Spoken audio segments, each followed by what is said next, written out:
It smelled like money. Not the kind you fold up and forget in your jeans, but the kind you hear in the hush of a conference room 30 floors up, where the air feels charged and nobody's laughing unless they mean something by it. That's where I found myself that morning, sitting at the far end of a glossy table with a view over downtown St. Hall that almost made you forget how much the ground hurt when you fell from a place like this. Frost on the windows, steam from the coffee, and the kind of tension that makes your palms sweat under the sleeves of a suit. Except I wasn't in a suit. I wore a plain charcoal dress good for not standing out, and even better for not looking like I was trying. 12 men, 3 women, every one of them looking like they had a tailor on speed dial, all here to close a deal that could shift the skyline. Me? I was just the legal support, tucked in at the end, a notepad, a stack of Post-its, and the sort of pen you keep clicking to steady your nerves. Nobody paid me any mind. Not really. I was there because someone in HR checked a box. Not because anyone thought I'd change the world or even the room. Across from me, Preston Velman, CEO of Halverson and Drake Ventures, ran the show like he always did. Big, tan, perfectly groomed, the kind of guy who orders for the table, never asks, and somehow makes you feel like you owe him for the privilege. If he was worried about anything, you'd never know. Laughed loud, moved fast, and made money look easy.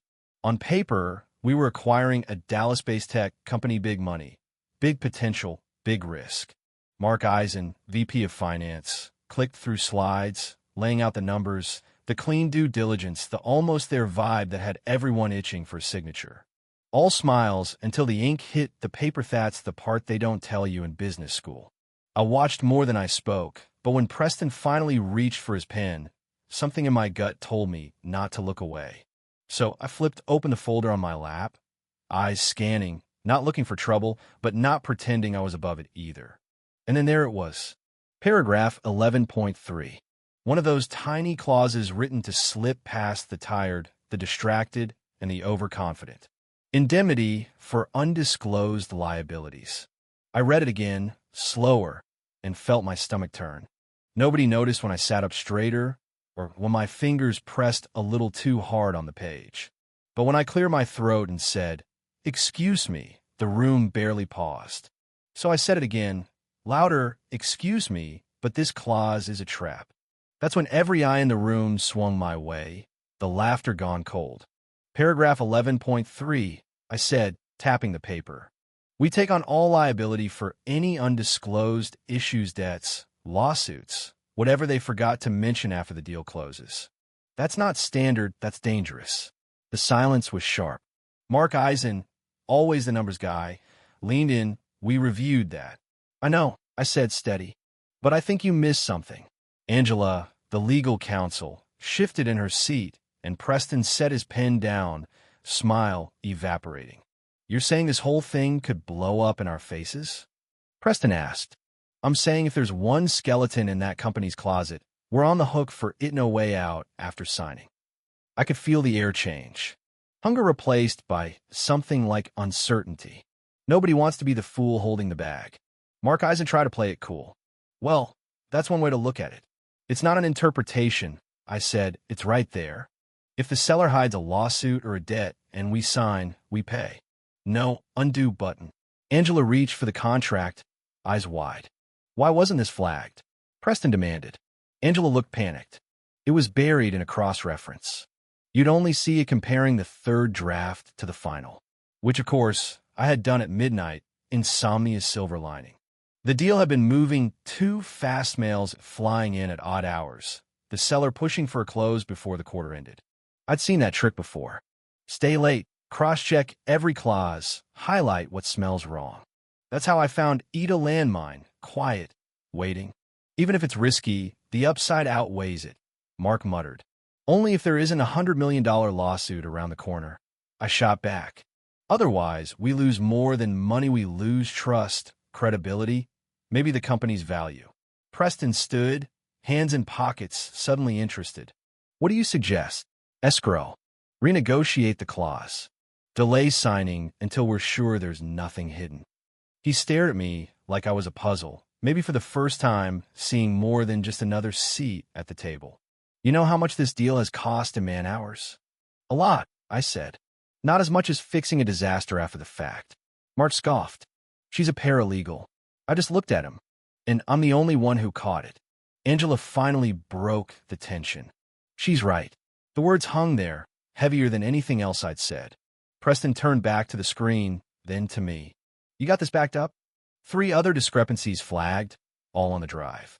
Silence, then fine. Nobody signs until I say so. He walked out, and everyone else followed, tension leaking out of the room. Angela leaned over. You got a target now, she whispered. I smiled, been there before. 20 minutes to see which way the wind would blow. Nobody said thank you. Angela left. The others whispered by the windows. Mark muttered under his breath about who I thought I was. I packed up, calm on the outside, adrenaline pounding inside. I remembered law firm in Cincinnati. Internship, caught a contract error, got a raise from the credit, labeled unassertive in the review. Corrected a senior associate, got sidelined. Never got easier, but I got sharper. Didn't need applause. Just needed to be heard. In the break room, I stared out at the snow until Brittany from Calm slid in. Didn't catch it either, she said. Read it 100 times, never saw the angle you did. I shrugged. They write it so it sounds fair until it's not. You probably saved us a lawsuit, she said. Or bought myself a reputation. She didn't argue. Rather have you than 5 Mark Eisens. I almost smiled. My office phone buzzed. Preston wanted to talk. His office felt colder, the air heavier. He didn't sit at first, just stood by the window, sleeves rolled up, calculating. You caught everyone off guard, he said. Wasn't my plan. My legal aid checked. You were right. Just the facts. How'd you catch it? Compared the drafts. Clause was slipped in late, buried deep. You embarrassed my team. I protected your company. That landed. He leaned in, exhaled. This deal's been moving for 8 months, 9 figures on the line. You slowed a machine. Machine's moving too fast, crash, I replied. He almost smiled. People are talking. Do I care? Fair enough. Then, for once, he actually looked at me. What do you want? Respect. Credit. The room when it matters. You'll get it, he promised. Not a title bump, not window dressing. Use what I bring, or let me go. He nodded, real this time. Pulled out a marked-up contract.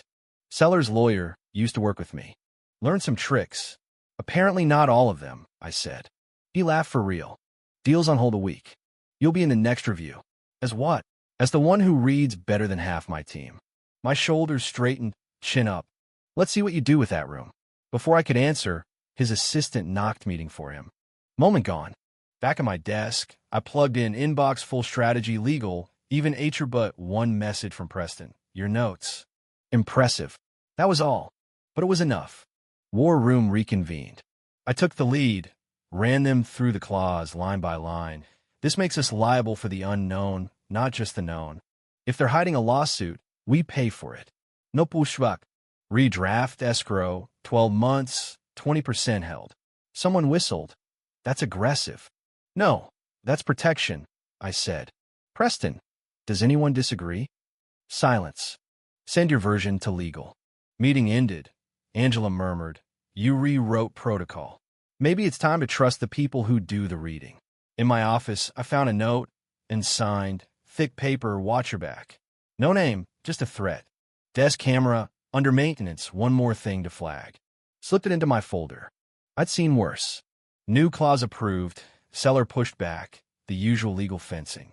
Preston's assistant. He wants to see you. I want you out of legal support.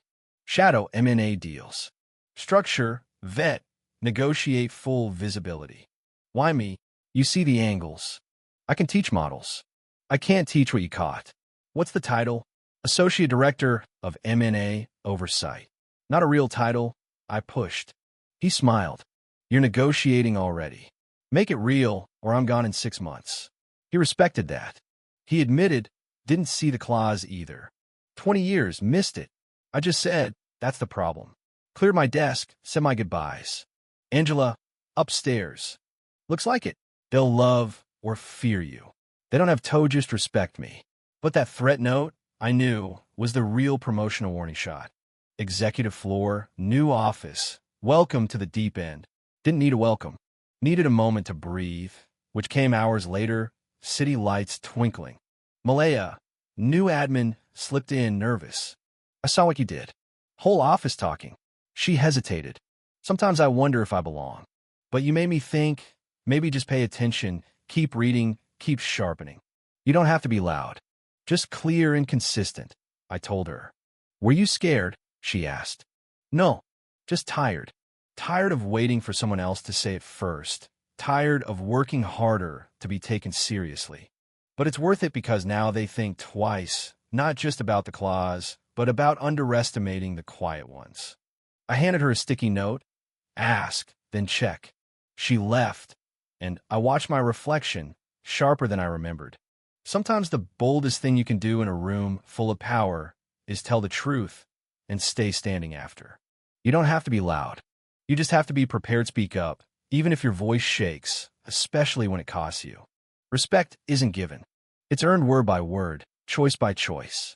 If this story makes you rethink your own voice, your place at the table, or how many times you've held back, share it. Someone else is waiting to hear what you're holding in. What would you have done? What's your take on respect, risk, and standing up when it matters? Let's hear it.